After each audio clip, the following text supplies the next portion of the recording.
yaitu menyangkut dengan hukum mendirikan Jumat di tengah-tengah kampung. Judul ini kita minta kesediaan Abu Haji Qaharudin Kombih MAG kepada Abu yang mulia. Tempat dan waktu kami persilakan. Bismillahirrahmanirrahim. Assalamualaikum warahmatullahi wabarakatuh. Alhamdulillahirabbil alamin. Allahumma salli wa sallim wa barik ala sayyidina wa maulana Muhammad wa ala alihi wa sahbihi ajma'in, ma ba'du. Yang sama-sama kita muliakan tuan-tuan guru kita, para alim ulama kita, para pentasih, para pemateri, demikian juga para seluruh peserta, moderator, panitia, beserta seluruh santri-santriwati, bapak dan ibu yang tidak bisa kami sebutkan satu persatu. Mudah-mudahan semuanya dimuliakan oleh Allah Subhanahu wa ta'ala. Kenalkan, saya Qaharudin Kombih, pimpinan Daya Hidayatullah Kota Subulu Salam. Kepada saya dimintakan oleh panitia untuk menyampaikan sebuah materi yang akan kita bahas pada muzakarah ini, yakni hukum mendirikan Jumat di tiap-tiap kampung. Menyangkut pendirian sholat Jumat ini biasa kita sebut namanya ta'addud. Ta'addud biasa kita terjemahkan di pesantren berbilang-bilang. Makna berbilang-bilang berarti lebih dari satu. Ketika sebuah kampung mendirikan sholat Jumat lebih daripada satu tempat, itu berarti kita sebut dengan ta'addud. Bolehkah ini atau tidak? Peserta muzakarah yang kami hormati,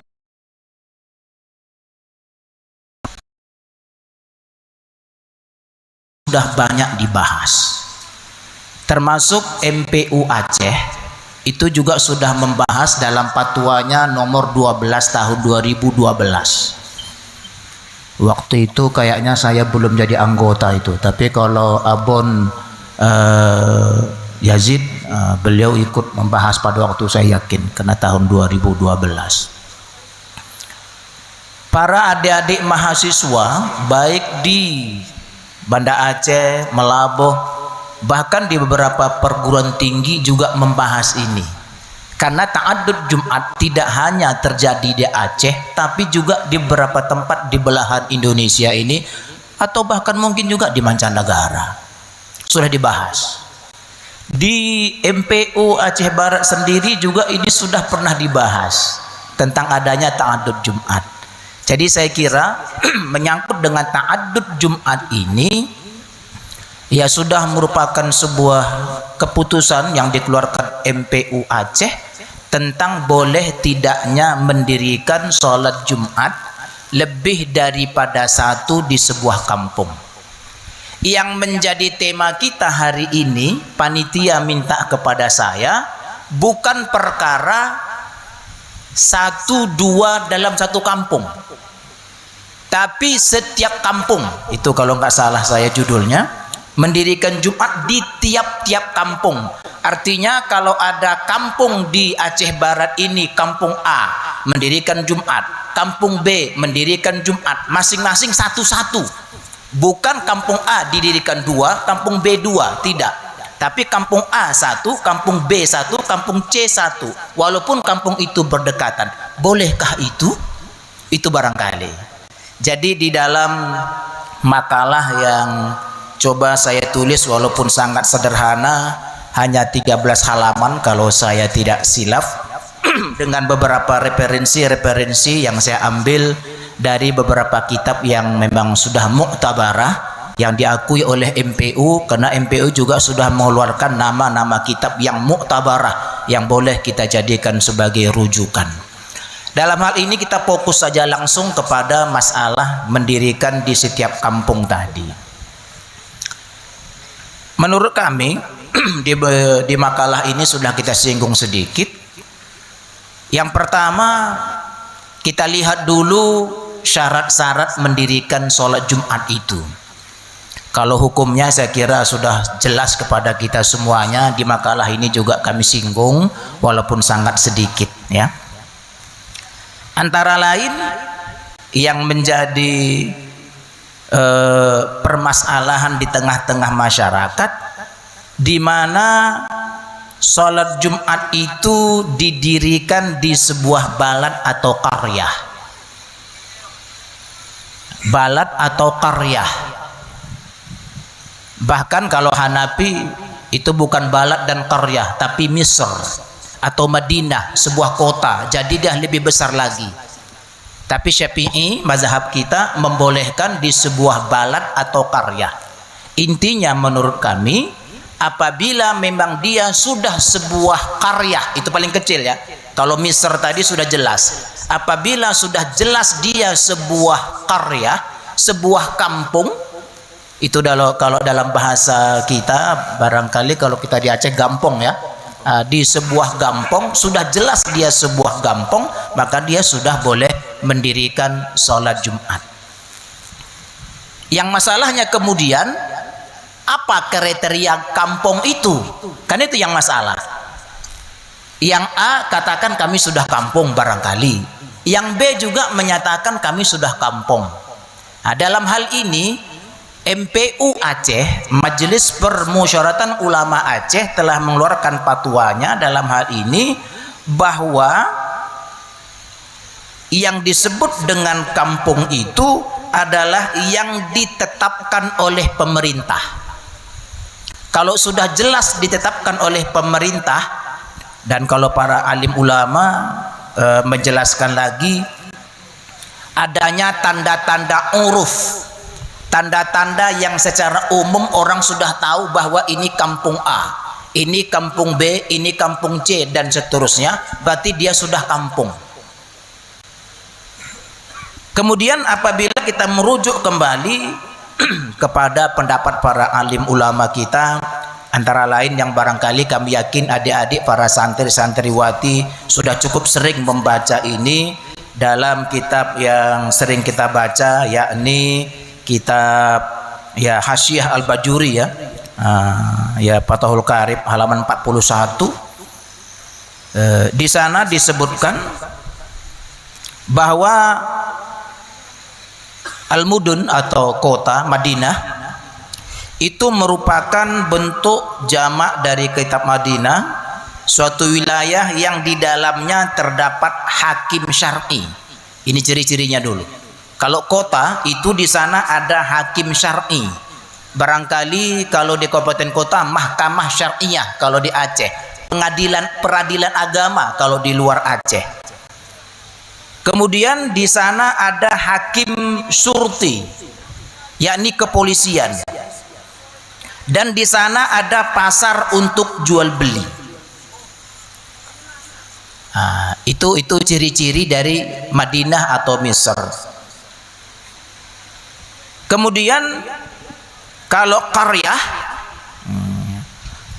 itu wilayah yang tidak memiliki semua itu. Di tengah-tengahnya adalah balad. Balad itu adalah yang memiliki satu atau dua di antara yang tiga. Tidak semuanya dia miliki. Jadi kalau di Indonesia ini barangkali kalau Misr atau kota tadi, Madinah tadi, itu selalu disebut dengan tingkat kabupaten kota. Kalau balad disebut tingkat kecamatan. Kalau qaryah disebut tingkat desa. Tapi itu pun belum final. Kenapa begitu? Karena di kecamatan juga ada hukum syar'inya tadi. Ya hakim syar'i, bukan hukum, hakim syar'inya. Siapa itu? Kepala KUA. Apa buktinya kepala KUA hakim syar'i? Ketika orang tidak punya wali, maka hakimlah jadi walinya, dan hakim itu ternyata sudah diputuskan adalah kepala KUA atau penghulu. Itu. Kemudian adanya kepolisian. Kecamatan juga ada kepolisian. adanya pasar. Di kecamatan juga ada pasar. Jika kita lihat dari ciri-ciri ini, dari tanda-tanda ini, maka kecamatan bisa juga masuk kategori Misr atau Madinah. Tapi yang paling kecil tadi sudah kita sampaikan, yakni qaryah, kampung, desa, gampong kalau dalam bahasa kita. Bapak Ibu yang dimuliakan oleh Allah Subhanahu wa taala, jika kita merujuk kepada ketentuan yang ada bahwa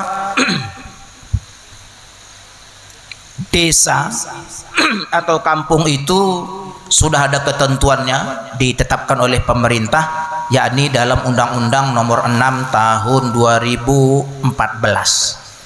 Demikian juga jika kita lihat dalam Kamus Besar Bahasa Indonesia, makna desa itu atau makna kampung itu sendiri. Jadi intinya menurut kami sebagai pemateri, nanti tentu akan ditasih oleh pentasih berdasarkan nanti tentu beberapa masukan dari seluruh peserta yang kami yakin sudah membawa beberapa dalil-dalil yang kuat, yakni kami ulangi lagi,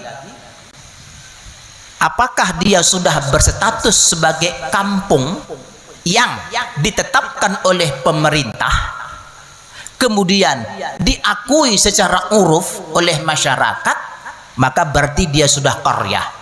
Kalau sudah qaryah, berarti boleh melaksanakan sholat Jumat, tentu dengan tetap memperhatikan syarat-syarat lain. Nah, tidak hanya sekedar ini kami sudah ada kampung ini, kami sudah resmi jadi sebuah kampung, tapi 3 orang penduduknya. Kampung juga sudah ada ketentuannya, sudah ada dana desanya, tapi 3 orang. Tapi karena kita tidak membahas syarat lain, tapi menyangkut dengan di satu kampung tadi, maka saya titik beratkan kepada masalah kampung. Dengan tidak menafikan masalah-masalah lain, syarat-syarat lain, apabila kampung itu sudah secara uruf diketahui dia sebuah kampung, sudah ada tapal batas yang diketahui oleh masyarakat, sudah ditetapkan oleh pemerintah, maka dia sebuah qaryah, kampung. Kalau sudah merupakan sebuah kampung, maka sudah boleh melakukan sholat Jumat dengan tetap memperhatikan syarat-syarat yang lain. Para tuan-tuan guru kami, Bapak Ibu, para peserta yang dimuliakan oleh Allah Subhanahu wa taala, penjelasan-penjelasan ini dapat kita lihat di dalam beberapa kitab sebagaimana tadi telah kami sampaikan. Ada di Tuhfatul Minhaj, itu juga sudah dijelaskan, ada di Fatwa Al-Fiqhiyah Al-Kubra, kemudian ada di dalam kitab Sulh Kumatain oleh Khatib Al-Minangkabawi dan lain-lain. Kalau kita lihat sedikit kepada kitab yang agak sedikit kontemporer, juga ada di dalam kitab Fikih Sunnah, kemudian di dalam Fikih Islam wa Adillatuh oleh Prof. Al-Zuhaili, ya. Itu di sana ada beberapa pendapat-pendapat ulama yang dikutip oleh beliau.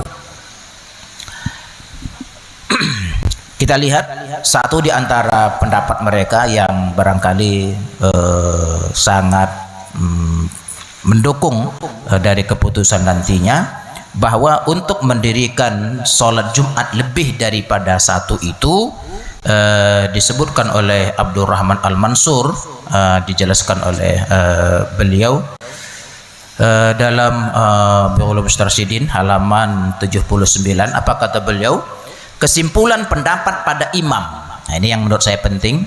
Kesimpulan pendapat para imam, imam mazhab yang 4 itu, kesimpulan kesepakatan mereka,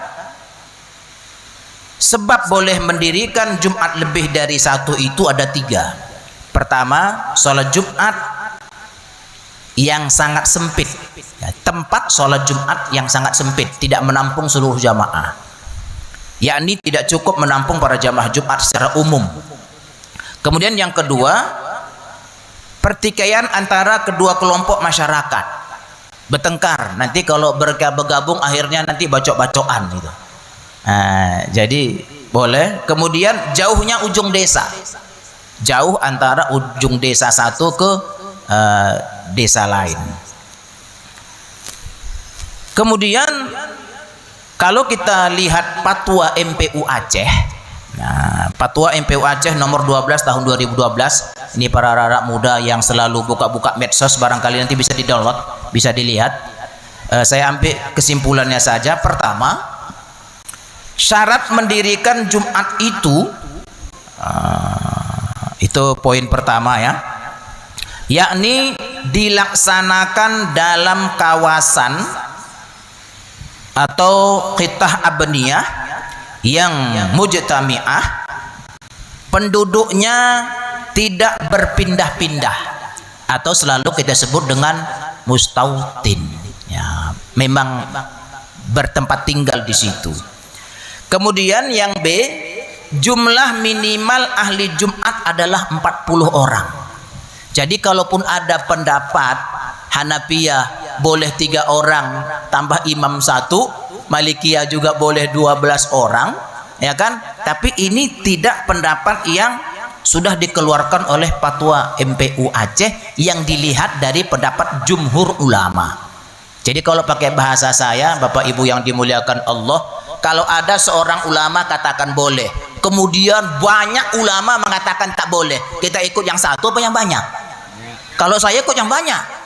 Logika saya, kalau sudah banyak ulama berarti sudah banyak argumen mereka, banyak dalil mereka. Kenapa kita ikut yang satu?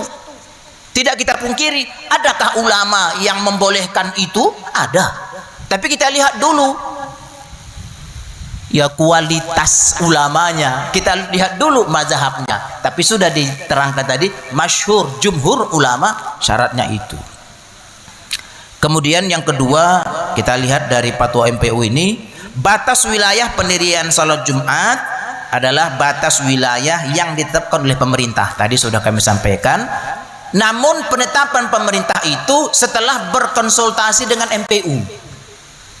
Nah, jadi mereka akan kerjasama dengan MPU. Kemudian yang ketiga, berbilang-bilang atau ta'addud Jumat adalah dalam satu wilayah tidak boleh. Itu intinya.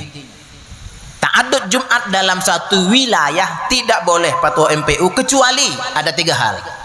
Kalau fatwa MPU, pertama, luas wilayahnya dan sukar berkumpul pada satu tempat. Tidak mungkin kumpul satu tempat. Itu saya berikan contoh di kampung saya, di Kecamatan Runding, Kota Sebolo Salam. Ada sebuah kampung namanya Lai Pemualan. Kemudian ada dusun, bahkan dusun itu namanya kilometer 3. Jaraknya itu 3 kilometer. Jadi kalau tidak menggunakan kendaraan mereka tidak akan bisa. Contoh lagi, dulu di pinggir sungai ada namanya Desa Lentong. Desa Lentong waktu itu masalah juga tentang mendirikan sholat Jumat. Ternyata mereka sudah dipisahkan oleh sungai. Waktu itu masyarakat agak sedikit ya konflik. Kemudian mereka datang ke pesantren menjumpai guru saya almarhum Syekh Haji Bahaudin Tawar, muridnya langsung Abuya Syekh Mudawali. Tanyakan itu, kata Abuya, ini sudah boleh karena sudah dipisah oleh sungai yang begitu luas pada waktu itu. Jadi itu terjadi, Bapak Ibu yang dimuliakan Allah Subhanahu wa taala. Sulit berkumpul. Bisa saja karena dipisah oleh sungai atau mungkin dipisah oleh perkebunan yang begitu luas. Kemudian yang B, tempat pelaksanaan Jumat tidak dapat menampung banyaknya jamaah ahlu Jumat. Kampungnya besar, masjid sudah satu, padahal ukurannya udah besar, 40 kali 40 tambah teras, nggak nampung juga. Ya udahlah, laksanakan sholat Jumat di tempat lain. Cuman tempat kita kadang bukan tak menampung, Pak, ya kan? Terlalu longgarnya. Cuman karena kepentingan, mohon maaf, kepentingan organisasi. Nah, di tempat kami ada tuh satu kampung Sebulu Salam Utara ada berdiri masjid lain. Saya nggak sebut organisasinya, tapi nama masjidnya At-Taqwa. Berdiri. Ya kan, masalah lagi. Ya kan? Itu dia. Kemudian yang C, terpisahnya wilayah secara alami. Ini barangkali yang kami sebut dengan sungai tadi, yang memang terkadang nggak bisa lagi mereka menyatu. Jadi barangkali Bapak Ibu yang dimuliakan Allah Subhanahu wa taala, saya sangat singkat menyampaikan, nggak sampai 20 menit. Kalau jam saya 18 menit. saya menyampaikan ini, artinya saya kasih waktu 2 menit ini untuk kawan saya. Ya kan, jadi tidak banyak yang bisa saya sampaikan Bapak Ibu yang dimuliakan Allah, tapi paling tidak makalah yang sudah saya siapkan bisa dibaca-baca, mana yang keliru diperbaiki, mana yang bisa dijadikan pegangan kita pegangi. Mudah-mudahan nanti para alim ulama kita pentasih akan mentasihkan rangkuman-rangkuman kita ini. Mudah-mudahan Allah Subhanahu wa taala meridai kita, menyelamatkan kita, dan teguh dalam pendirian kita aswaja ahlu sunnah wal jamaah. Kita selamat dunia dan akhirat. Terima kasih. Billahi taufiq wal hidayah. Assalamualaikum warahmatullahi wabarakatuh. Alhamdulillah, terima kasih kepada Abu Pemateri yang mulia yang telah membahaskan tentang masalah hukum mendirikan Jumat di tiap-tiap kampung. Mudah-mudahan kalau memang Bapak Ibu nanti ada pertanyaannya, mohon ditulis dan nanti setelah zuhur kita paparkan kembali.